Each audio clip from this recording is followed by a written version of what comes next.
श्री शिवाय नमस्तुभ्यं। पार्थिव शिवलिंग का निर्माण कैसे किया जाता है, किस मिट्टी से पार्थिव शिवलिंग का निर्माण करना है, शिव महापुराण एवं लिंग महापुराण में पार्थिव शिवलिंग कैसे बनाएं, इसका वर्णन किया गया है। इसके लिए आपको मिट्टी साफ सुथरे जगह से लानी है जहां पर गंदगी ना हो। आप क्यारे की मिट्टी ले सकते हैं, घर में रखे हुए फूलों के गमलों से मिट्टी ले सकते हैं। गमलों से मिट्टी लेते समय इस बात का ध्यान रखिएगा कि तुलसी के पौधे जिस गमले में लगा है वहाँ से मिट्टी नहीं लेना है। अगर संभव हो सके तो आप नदी के किनारे की मिट्टी ले आइए। आप कहीं से भी मिट्टी लाते हैं तो आप उस मिट्टी को घर में रखने के बाद उस मिट्टी को शुद्ध करने के लिए मिट्टी के ऊपर थोड़ा सा गंगा जल छिड़क दीजिए। यदि गंगा जल नहीं है तो थोड़ा सा इत्र भी छिड़क सकते हैं। अगर इत्र भी उपलब्ध नहीं है तो थोड़ा सा गाय का दूध मिट्टी के ऊपर छिड़क दीजिए। यदि गाय का दूध भी नहीं है तो कोई बात नहीं, आप एक लोटे में जल लेकर उसमें एक बेलपत्री डाल दीजिए और फिर उसी जल को मिट्टी के ऊपर छिड़क दीजिए। मिट्टी पूर्ण रूप से शुद्ध हो जाएगी, पवित्र हो जाएगी। मिट्टी के ऊपर पानी का छींटा सींचन उसी दिन कर देना है जिस दिन मिट्टी घर पर लेकर आइए। उसके बाद आप चाहे जब शिवलिंग का निर्माण करें, एक दिन बाद, 2 दिन बाद या कभी भी आप शिवलिंग का निर्माण कीजिए, लेकिन मिट्टी जिस दिन घर पर लाइए उसी दिन पानी से सींचन करके उसको पवित्र कर दीजिए। उसके बाद जिस दिन आपको शिवलिंग का निर्माण करना है, मिट्टी को आप सुबह ब्रह्म मुहूर्त में पानी डालकर गला दीजिए। मिट्टी को गलाने के लिए आप जिस जल का इस्तेमाल कर रहे हैं वह जल आप कुछ देर पहले या एक दिन पहले एक लोटे में जल लेकर अपने रसोई घर किचन में जहाँ पानी रखने का स्थान होता है उस जल को उस भरे हुए लोटे को रख दीजिए और उस पर एक प्लेट रखकर ढक दीजिए और उस प्लेट के ऊपर एक चावल का दाना रख दीजिए। कुछ देर रखने के बाद उसी जल से मिट्टी को गलाकर शिवलिंग बनाना चाहिए। रसोई घर में रखे हुए जल से शिवलिंग का निर्माण करने से पितृदोष की समाप्ति होती है और पितरों का आशीर्वाद प्राप्त होता है।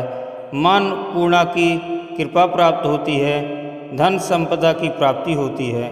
33 कोटि देवताओं का वास उस जल में हो जाता है।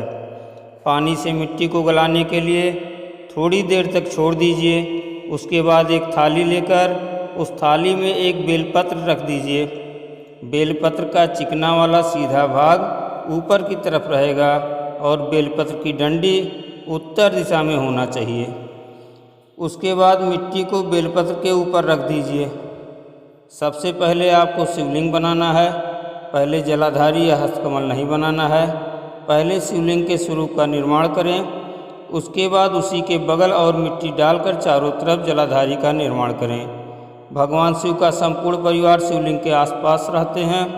माता पार्वती का स्थान नीचे हस्तकमल में होता है। जहाँ पर आपने बेलपत्री रखा हुआ है वह नीचे के स्थान में माता पार्वती का स्थान होता है। जिधर से नीचे जल गिरता है उस रास्ते में दाहिने तरफ भगवान गणेश जी का स्थान होता है, बाएं तरफ भगवान कार्तिकेय का स्थान होता है और बीच में यहाँ पर जो मोटी लाइन बनी होती है वहाँ भगवान शिव की सबसे छोटी पुत्री अशोक सुंदरी का स्थान होता है। ऐसा भाव रखते हुए शिवलिंग का निर्माण करना चाहिए। पार्थिव शिवलिंग का निर्माण करने के बाद आप बाबा का पूजन श्रृंगार अभिषेक करें। पार्थिव शिवलिंग का विसर्जन करते समय शिवलिंग का वह भाग जिधर से जल नीचे की तरफ आता है वह हमारी तरफ होना चाहिए और दोनों हाथों से शिवलिंग को देखते देखते ही पानी में डालना चाहिए।